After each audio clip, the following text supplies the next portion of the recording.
Hey guys, welcome back to Magic TV. My name's Craig. It's 9 o'clock on a Thursday, which means it's time for a magic stuff. And today I'm going to be talking about 3 more tricks with double faces that you've never seen before. That's right, I'm back with another 3 best tricks series. Now, if you don't know what this is, I look at a particular genre and I talk about 3 tricks that are really good that you might not have seen before.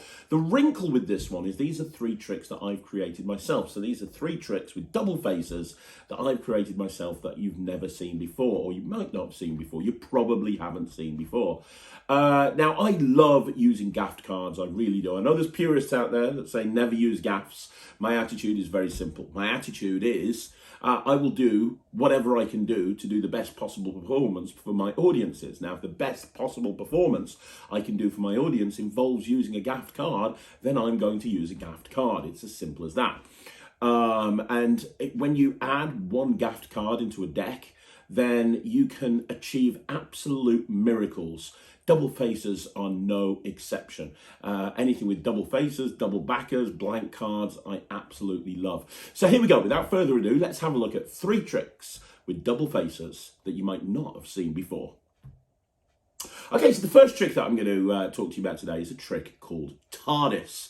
And TARDIS is obviously a reference to Doctor Who. I'm a huge genre TV fan. I'm a huge geek when it comes to that sort of thing, and especially Doctor Who. I love Doctor Who. TARDIS, if you don't know, is the vehicle the Doctor flies around in. It stands for Time and Relative Dimensions in Space. And the reason the trick's called TARDIS is because this is a trick all about time travel. Now, the inspiration for this trick was actually a Gary Kurtz routine out of his book Unexplainable Acts.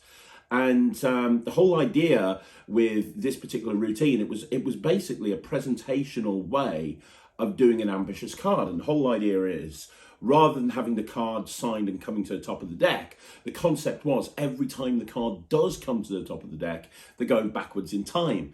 And then at one point, the card went so far back in time that the card disappeared.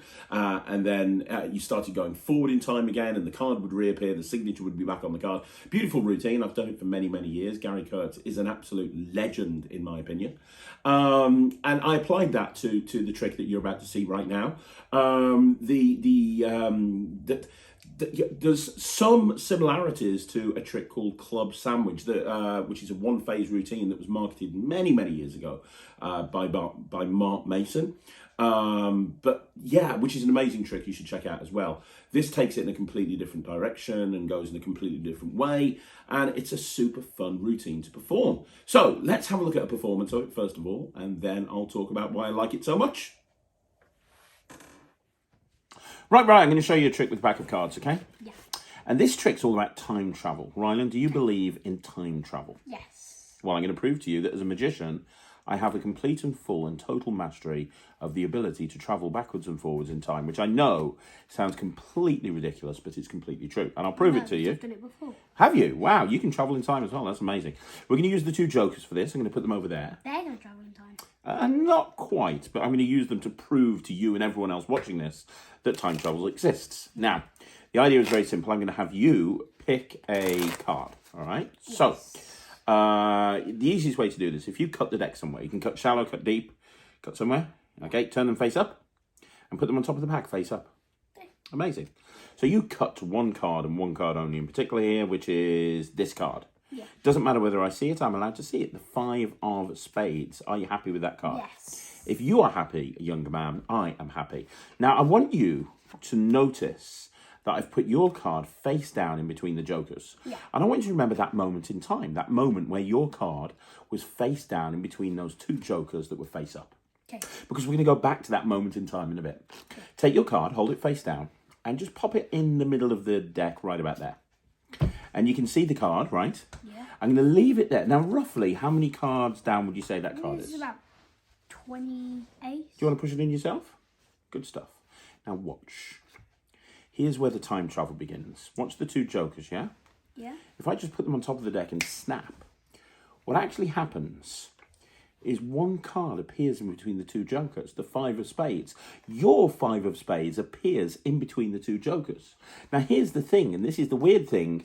You probably think it's magic. It's not magic. I just made your card appear in between the 2 jokers by going backwards in time. You see, it was in the middle of the deck. I went back in time 7 seconds, to when it was face down in between the jokers. Yeah. Now, I'm going to take this one step further. Take the 5 and sign it.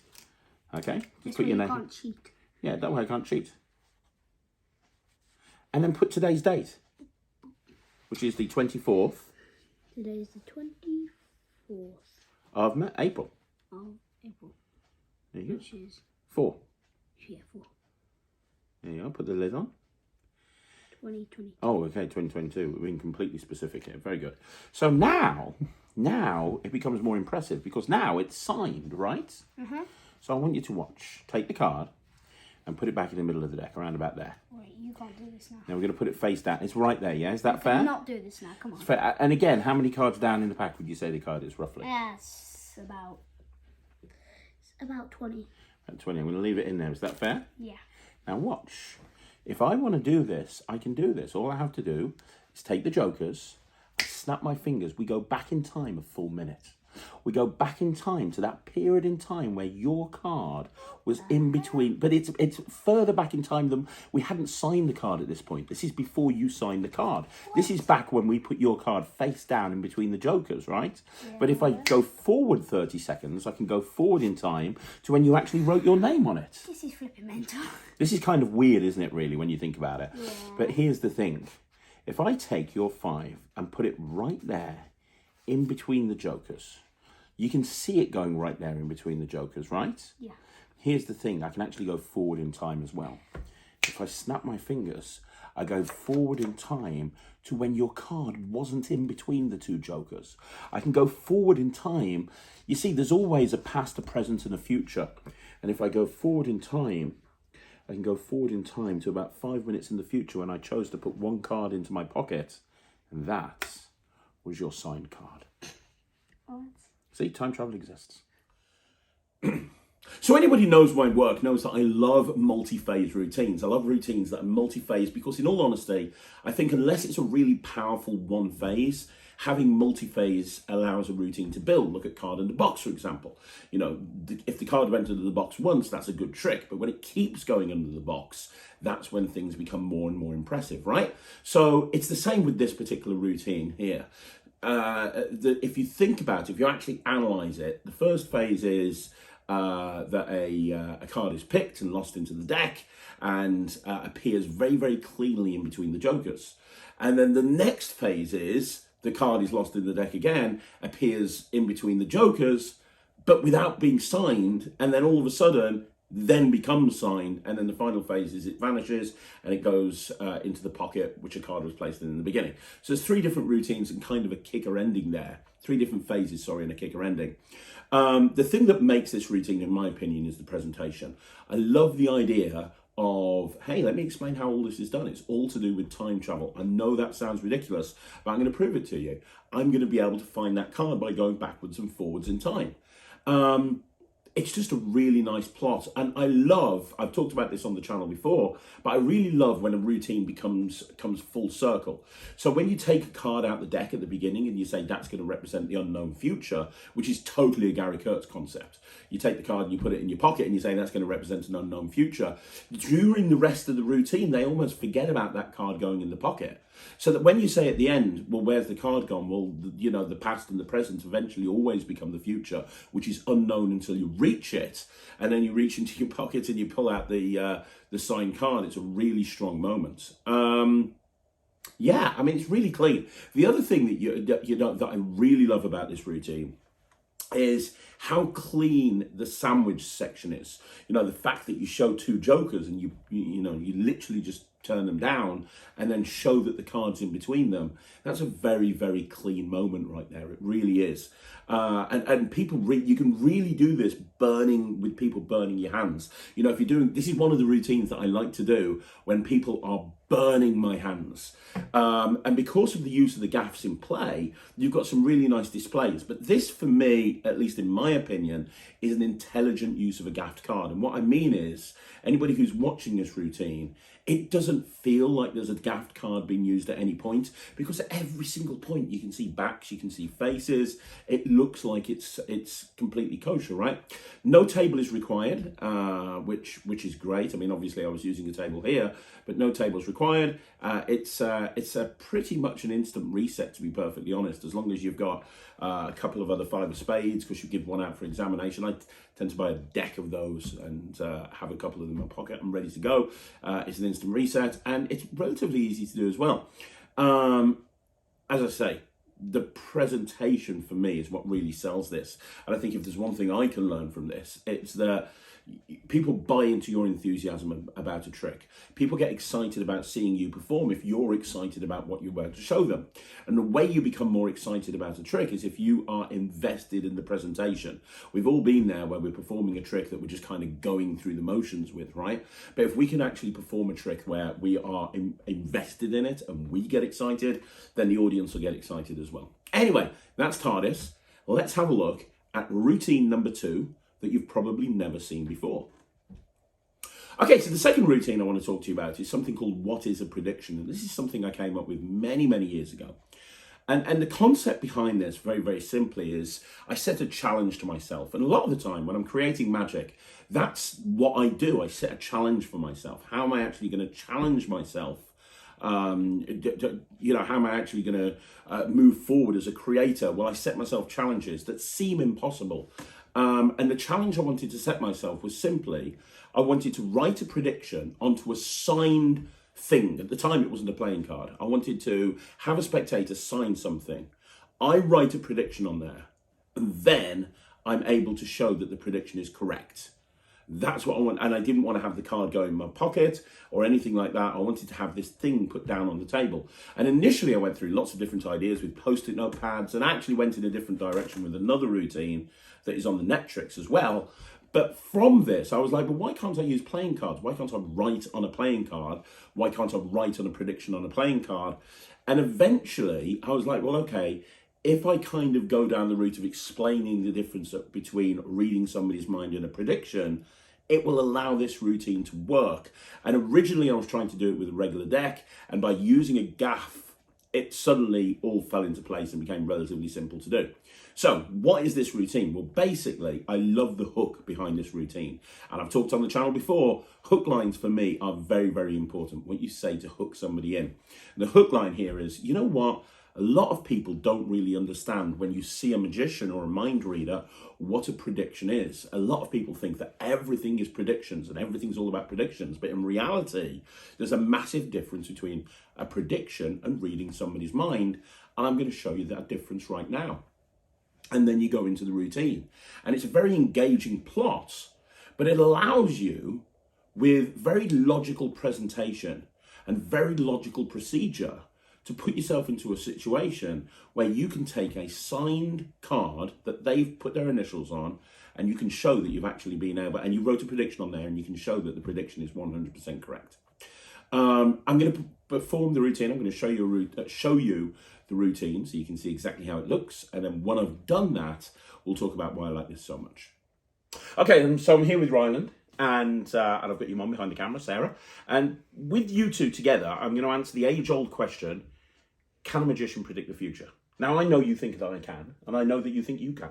But there's a lot of people that don't understand the difference between predicting the future and reading minds. A lot of the time, when a layperson, a muggle, non-magical folk, when they think you're predicting the future, you're really reading minds. So I thought I'd show you the difference. Would you like that? Yeah. Okay. Show you the difference between predicting the future and reading the minds.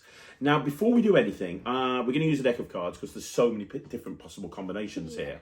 And I'm going to have you pick one of these cards, and you can have any one you want to. So just say stop. Stop.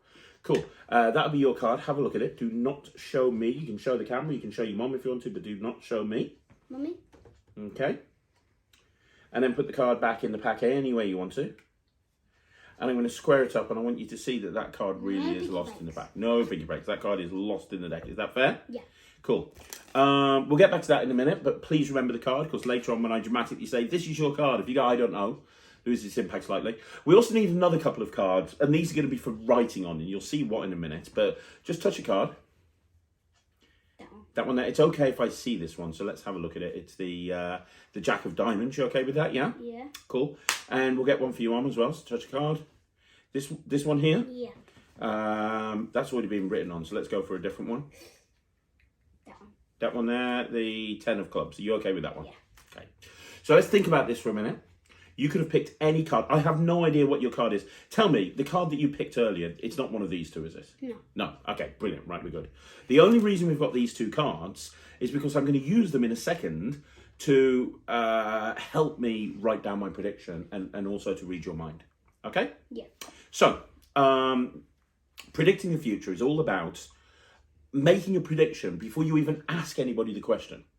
Yeah. It's not like you can have the information beforehand. The information isn't even considered until you've made the prediction. Yeah. And normally it has to be like a signed prediction, so you know it can't be switched or anything. So this is going to be the card that I'm going to write the prediction on. Now, I'm going to ask your mum a question in a minute, and before I do, I'm going to ask you to... Normally I'd ask your mum to put her initials, but she's behind the camera. So you put your mum's initials just at the top there. That would be absolutely amazing. That's amazing. Right there. You'll recognise that if you see it, yeah? Yeah. So that confirms that even if there are a million 10 of clubs in the deck, this is the only one with your mum's initials on it that you wrote in that exact spot, right? Yeah. And I'm going to make a prediction here.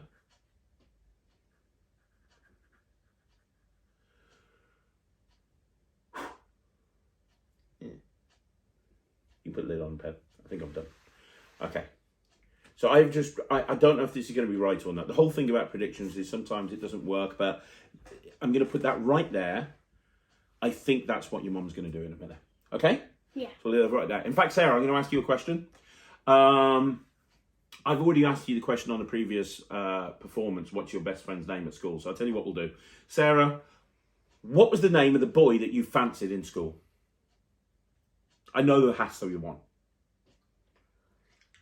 I genuinely don't know the answer to this. I'll tell you now. Yeah, well, I've made my prediction, so yeah. Carl. Carl. With a K or with a C? C. Big difference. Okay. Lucky Carl. Right, okay, we'll get back to that in a little bit. Now that is a prediction. Yeah. Reading your mind is different. Reading your mind is all about reading someone's mind. Yeah? Yeah. So you looked at a card earlier on, didn't you? On the Jack of Diamonds, I'm going to try and write down the card that you're thinking of. Okay? Okay.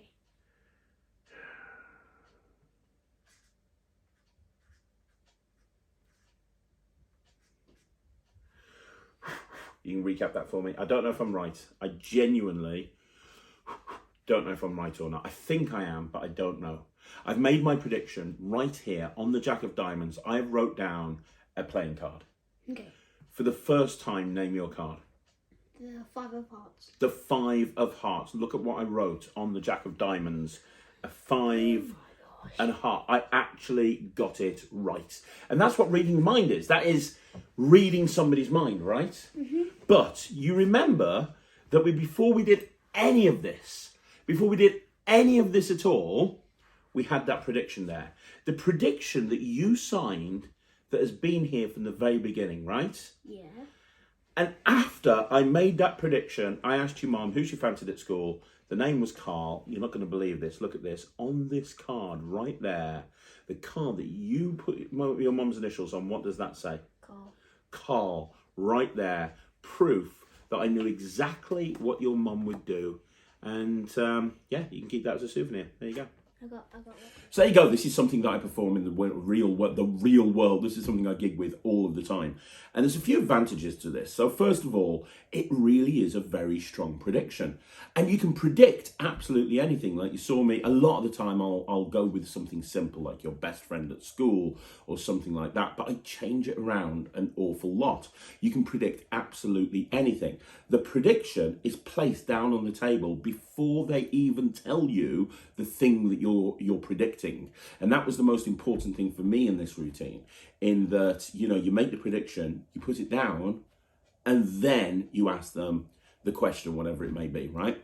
So that's a really strong point of this. And the other important thing is, although there's procedure to get there, it's all logical and it's all really interesting. So, you know, first of all, You have them pick a card. And I love that moment at the beginning where I say, I need you to pick a card, and it's really important you remember this. We'll get back to that later on. Say stop, boom, that's your card. Wonderful. Which means that you can involve multiple people with this, which is really good. And then you obviously go into the actual thing where you're going to start off by making the prediction. You put that down to one side. Then you read their mind, which is, don't underestimate that moment of the routine. They feel like they've had a free choice of card. And then you literally write down, with them not saying anything or not telling you anything, you literally write down the card that they're thinking of, which is just a killer moment. And then with what seems like no moves, you just take the two cards, you put them together, and now you can show that not only did you predict everything correctly, but which is awesome. You predicted absolutely everything, but as well as predicting absolutely everything, you're able to predict the thing that they thought of. Just really, really strong. Very engaging as well. Very practical. There's no real angles to consider. And outside of a couple of double lifts, it's not very difficult to do either. And the nice thing is, it's an instant reset. And they can think of a different thing every single time. Now, obviously, the card that they pick is going to be the same, but the thing that they think of is going to be different. And if you want to change the card that they pick, you can do that relatively easily by just having a different gaffed card in your pocket and alternating between the two of them.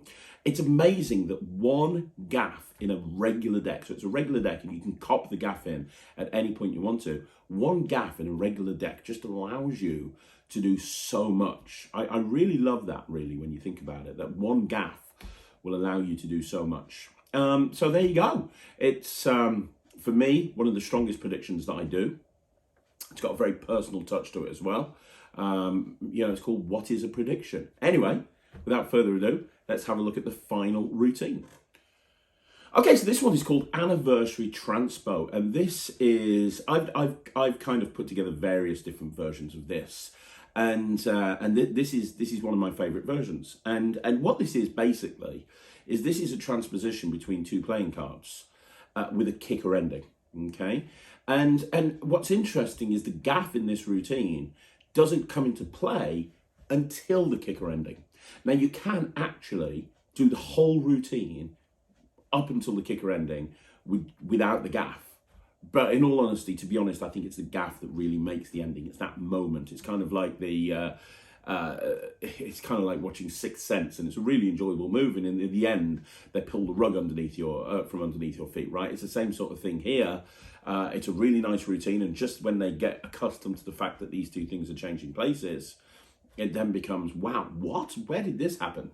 It's also very practical because you can do this with any deck of cards. Now, I have actually played around with doing this with just taking two folded up cards out and having them pre-folded. And for a while, I had a purse and I had two cards pre-folded in there. And I went into this routine like that, and that's fine, and there's no problem there. But I do think it's stronger that when you have two cards picked and you fold those up and you do it with those two freely picked cards, because then it becomes a lot stronger. You're probably wondering what I'm talking about. So let's have a look at a full performance of it, and I'll kind of elaborate more on how this routine looks.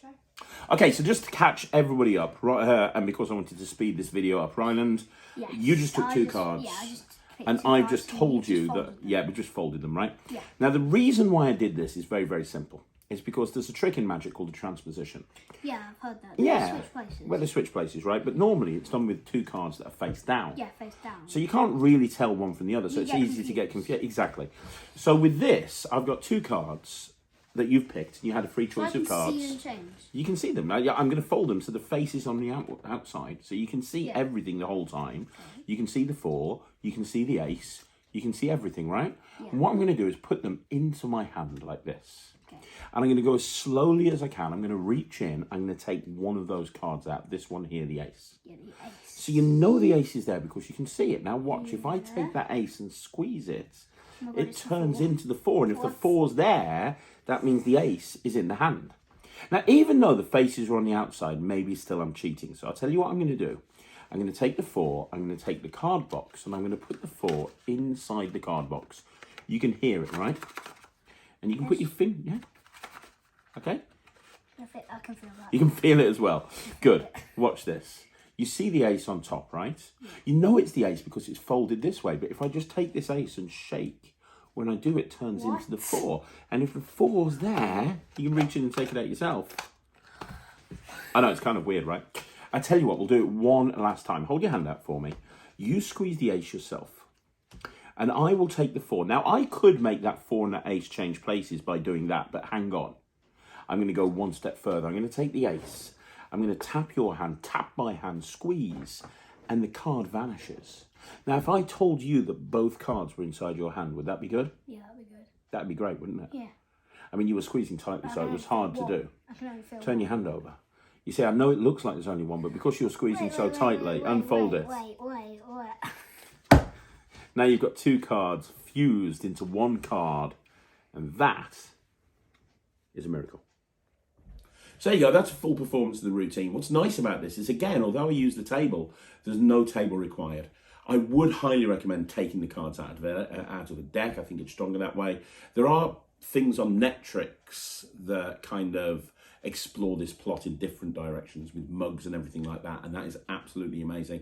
I like this version from a commercial point of view because it is literally just, as I say, no table required. It's just a card case, and each phase builds, and I think that's the important thing to consider when you're creating multi-phase routines. You know, the first phase is the cards change places. Brilliant. Then the second phase is the cards change places, but one's isolated in a box. Perfect. And then the final phase is, you know, the card vanishes and appears in their hand. And this thing was inspired by No Smoking, which is a routine that was put out by Jean-Luc Bertrand, and it uses 2 lighters. And you had that similar thing at the end with the 2 lighters, where the 2 lighters are together, and you end up with like a lighter that's got 2 ends.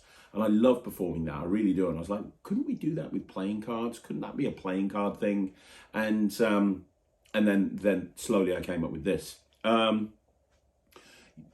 know that some people are going to be sitting there thinking, oh, it's such a shame that the cards aren't signed. You know, with Anniversary Waltz, the cards are signed. Here's the thing, Anniversary Waltz is great, and it's all about the waltz. It's all about the 2 cards being fused together into one, right? So the 2 cards become fused together, and that's pretty much what the whole routine is about. With this, the 2 cards being fused together become like the kicker ending, if that kind of makes sense. Again, I have played with the cards being signed, and there are ways of doing it. There are ways that I've played around with, but in all honesty, it weakens the effect a little bit. And I actually prefer not having them signed. I don't think it really takes anything away from the routine. And the moment at the end where you show that the cards are actually fused together, I don't think people are disappointed because the cards aren't signed, if that makes sense. It's such an incredible moment. And the nice thing is, you can put that away in your pocket and you're reset, ready to go again. So it's a very different approach to a transposition, and the fact that the cards are folded up really kind of gives it that visual quality, and you can have people hold their hands out, and you know, you don't need the table or anything like that. So there you go, that's the final routine using double faces that you've probably never seen before. So there you go, guys. That's another video in the bag. That's another magic stuff in the bag. Thank you once again for joining me right here on Magic TV. Please do me a favor. Please subscribe to the channel. If you want to see more videos like this, like the video, subscribe to the channel, leave a comment. And if you haven't already checked out the NETRIX, please do so. It's www.thenetrix.com. You know, I get questions all the time. How can you support the channel? Well, you can support the channel by going and checking out NETRIX. I would really appreciate it. It'd mean the world to me. Outside of that, thank you so much for joining me. I hope you enjoyed this video. I'm back with 3 more videos tomorrow, 1 at 2, 1 at 6, 1 at 9. So I'll see you then. Thanks very much for watching. My name's Craig from Magic TV.